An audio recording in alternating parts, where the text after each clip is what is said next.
Hello everyone, welcome to my channel. My name is Sarthak. तो इस video में हम बात करने वाले हैं इंग्लिश की स्ट्रेटेजी की। ठीक है, अब हम सभी को पता है कि जो पिछले साल के एग्जामिनेशंस थे 2022 वो सब ओवर हो चुके हैं। ठीक है, आईबीपीएस से लेके एसबीआई तक सब कुछ ख़त्म हो चुका है। एंड ये जो साल है नया, इसमें आपको पता है आईबीपीएस पीओ का मतलब जो पूरा कैलेंडर होता है आईबीपीएस का वो आउट हो चुका है। ठीक है, और आरबीआई असिस्टेंट के भी पूरे चांसेस हैं। मतलब चांसेस क्या हैं, आकाश यादव सर ने बोल दिया कि आ रहा है। एलआईसी ये वो है, जो कि मैंने भरा नहीं बट बहुत लोगों ने भरा होगा। ठीक है, उसमें तो इंग्लिश चलो क्वालिफाइंग है। और बात करते हैं, पूरा कैलेंडर आउट हो चुका है। अगस्त से हमारा पूरे एग्ज़ाम स्टार्ट हैं जो आईबीपीएस के एग्ज़ाम्स होते हैं। ठीक है, और उसके बाद एसबीआई का जे और एसबीआई का पीओ भी होगा। ठीक है, और इन सब में जो मेन इंपॉर्टेंट चीज़ होती है वो होती है इंग्लिश। ठीक है, अगर मैं अपनी बात करूं तो मेरा इंग्लिश इतना अच्छा नहीं था। ठीक है, अभी भी मैं बोलूँगा कि एवरेज से हल्का सा ऊपर हूँ, जिसमें मैं अगर 30 मार्क्स की बात करूँ तो मैं एटलीस्ट 25 या 30 के बीच में मार्क्स गेन कर लेता हूँ। ठीक है, और वहीं मैं मेंस की बात करूँ तो 25 से 30 अगेन रहता है। ठीक है, तो मैं बोल सकता हूँ मैं 70-80% मार्क्स तो ले आता हूँ एग्ज़ाम में। ठीक है, अब बात करते हैं जब हम स्टार्ट करते हैं अपनी प्रिपरेशन इंग्लिश की स्पेशली, तो हम क्या करते हैं, हम पहले मॉक्स देते हैं।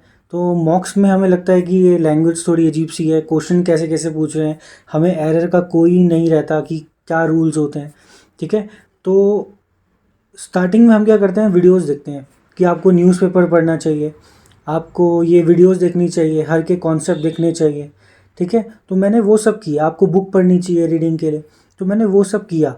मगर उससे कुछ फ़ायदा नहीं हुआ, मैं सच बता रहा हूँ। बहुत लोगों को उससे कुछ फ़ायदा नहीं होता, क्योंकि हम क्या करते हैं, हम रीडिंग करते रहते हैं बाकी चीज़ों मतलब बाकी चीज़ों की, जो कि इररेलेवेंट होता है हमारे एग्जामिनेशन से। देखो, रीडिंग आपकी बेटर होगी मैं मानता हूँ, बट एग्ज़ाम्स में जो आरसीज आते हैं, जो क्वेश्चन पूछे जाते हैं, वो बहुत ही अलग होते हैं। ठीक है, उसके लिए हमें क्या करना होता है, हमें मॉक्स लगाने होते हैं। ठीक है, तो मैं इस वीडियो में यही चीज़ के ऊपर स्ट्रेस दूंगा कि मैंने क्या किया, जो मैं अपना मतलब अपने को इम्प्रूव कर पाया इंग्लिश सेक्शन में। ठीक है, उससे पहले मैं आपको दिखा देता हूँ, मेरे पे 2 स्क्रीनशॉट हैं। आप देख सकते हैं, ये आईबीपीएस क्लर्क का एक स्कोर कार्ड है। इसमें आप इंग्लिश के मार्क्स देख सकते हैं 23.75। ठीक है, और जो सेकंड है, यह है मेरा आईबीपीएस पीओ मेंस का। ठीक है, जो अभी रिजल्ट आया, इसमें आप इंग्लिश के मार्क्स देख सकते हैं 25.5। ठीक है, तो देखो, इंग्लिश बहुतों की वीक होती है, बट आपको मिनिमम तो लाने पड़ते हैं ना। जैसे इसकी कट ऑफ 15 है, तो कट ऑफ से 10 मार्क्स ऊपर हूँ मैं, अगर मैं सिर्फ इंग्लिश सेक्शन की बात करूँ। ठीक है, और मैंने आईबीपीएस क्लर्क मेंस भी दिया है। मेंस में मैंने 34 अटैम्प्ट किए इंग्लिश में। ठीक है, एसबीआई जेए दिया है, उसमें मैंने 32 अटैम्प्ट्स किए हैं। एसबीआई पीओ मेंस दिया है, उसमें मैंने 23 अटैम्प्ट्स किए हैं। ठीक है, और जो आईबीपीएस पीओ प्री में था, मेरे 26 मार्क्स आए थे 30 में से। ठीक है, तो आप देख सकते हैं कि जो चीज़ मैंने फॉलो करी है, मैं आपको वही बताऊंगा जिससे आप भी इतना स्कोर कर पाएंगे। ठीक है, क्योंकि देखो, मेन स्कोरिंग एरियाज क्या होते हैं सबके, रीजनिंग और मैथ्स। ठीक है, तो इंग्लिश में हमें क्या करना है, इतना इम्प्रूव करना है कि हम 70-80% मार्क्स तो स्कोर कर पाएँ।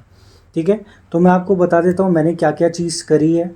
ठीक है, आप भी कर सकते हैं बिल्कुल। सबसे पहले जो मैंने चीज़ें मतलब मैंने न्यूज़ नहीं पढ़ता मैं, मतलब न्यूज़पेपर की रीडिंग मैं बिल्कुल नहीं करता, जो कि देखो ओवरऑल के लिए अच्छा है, मगर हमें भी एग्ज़ाम निकालने में फ़ोकस करना है। तो उसके लिए मैं आपको सबसे इम्पॉर्टेंट चीज़ जो बताना चाहूँगा, वो है डेली सेक्शनल मॉक्स। ठीक है, देखो मॉक्स हमारे होते क्यों हैं, जो एग्ज़ाम का पैटर्न होता है, जो पिछले साल आया है, जो ओवर द पीरियड जो आ रहा है, सेम जो जिन्होंने एग्ज़ाम दिए हैं वो बनाते हैं हमारे मॉक्स। ठीक है, उन्हें पता होता है कैसे क्वेश्चंस आ रहे हैं, क्या वर्ड्स आ रहे हैं, सेम इंक्लूड करते हैं वो मॉक्स में। तो हमें क्या करना है, हमें एक हैबिट बनानी है कि हम डेली इंग्लिश का एक सेक्शनल मॉक लगाएं। टाइम नहीं लगता, सिर्फ 20 मिनट आपको बैठना है, इंग्लिश का एक सेक्शनल मॉक लगाना है, उसको कंप्लीट करके उसको आराम से एनालाइज करना है। ठीक है, ये आपको करना है मंडे से फ्राइडे। ठीक है, आपको सिर्फ मंडे से फ्राइडे डेली सेक्शनल मॉक लगाना है, और उसके बाद उसको अच्छे से एनालाइज करना है। ठीक है, उसमें आपको एरर्स मिल जाएंगे। एक मॉक में 2 आरसी से लेके 1 आरसी होता है। अगर आपने 5 दिन भी अगर 5 मॉक लगाए, तो आपके 5 आरसी हो गए 5 दिन में, मैक्सिमम से मैक्सिमम 10 आरसी हो गए।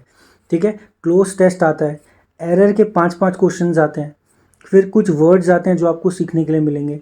तो आप अगर ये डेली करेंगे, देखो आपको डेली करना है सिर्फ 5 दिन।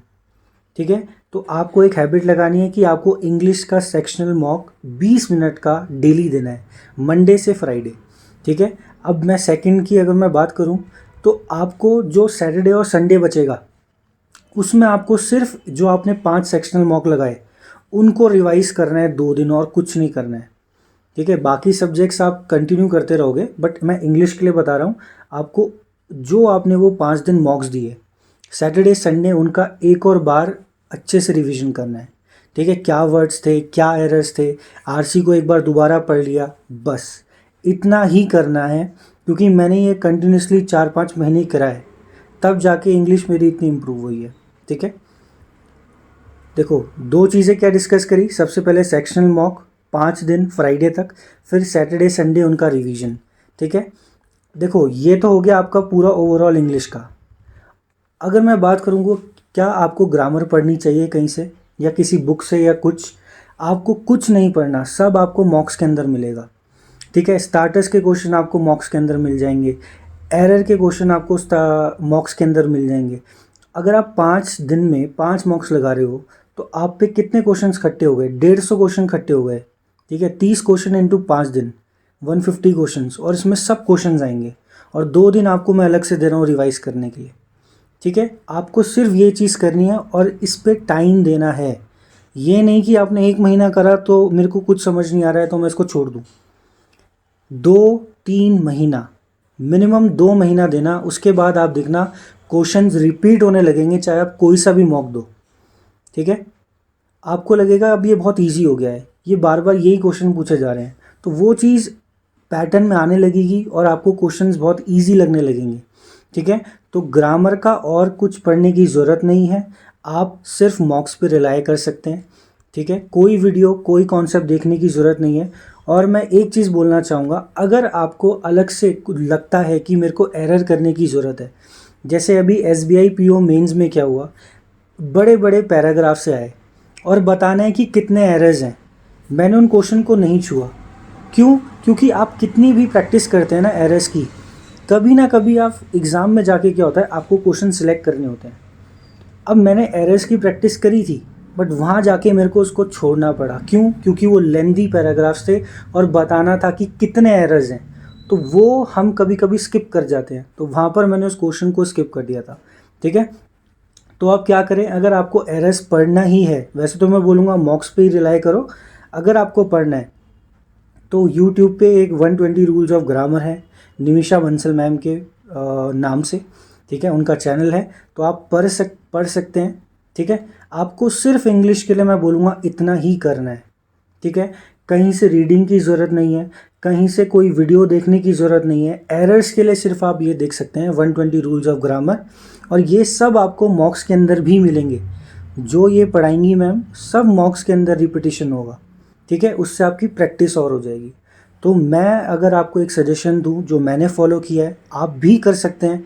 मैं बोलूँगा देखो सबका अलग अलग होता है, मैं अपना बता रहा हूँ, क्योंकि ये रीडिंग न्यूज़पेपर से बाकी चीज़ें पढ़ने से मुझे नहीं लगा जो इम्प्रूवमेंट मैंने मॉक्स से हासिल करी है वो आप ऐसे ला पाओगे। ठीक है, तो मैंने एग्ज़ाम से रिलेटेड पढ़ा, एग्ज़ाम्स में जैसे आरसी आते हैं वही मॉक्स के थ्रू मैंने लगाए हैं, क्लोज टेस्ट मैंने एग्ज़ाम वाले ही दिए हैं मॉक्स के थ्रू, वर्ड मीनिंग मैंने मॉक्स से लर्न करे हैं।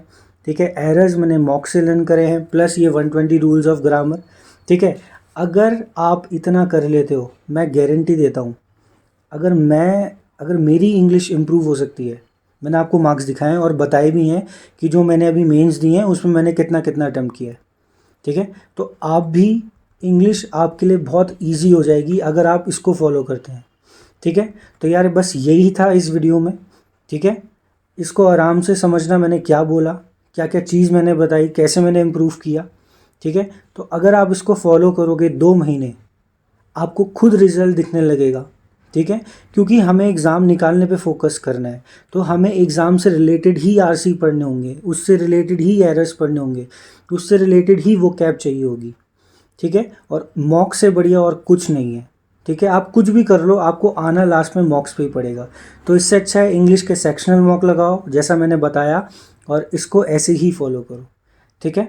तो बस यार यही था इस वीडियो में। एंड आप भी चैनल पे नए हो तो आप चैनल को सब्सक्राइब कर सकते हैं, ठीक है। तो मिलते हैं अगली वीडियो में। And thank you for watching this video. Thank you.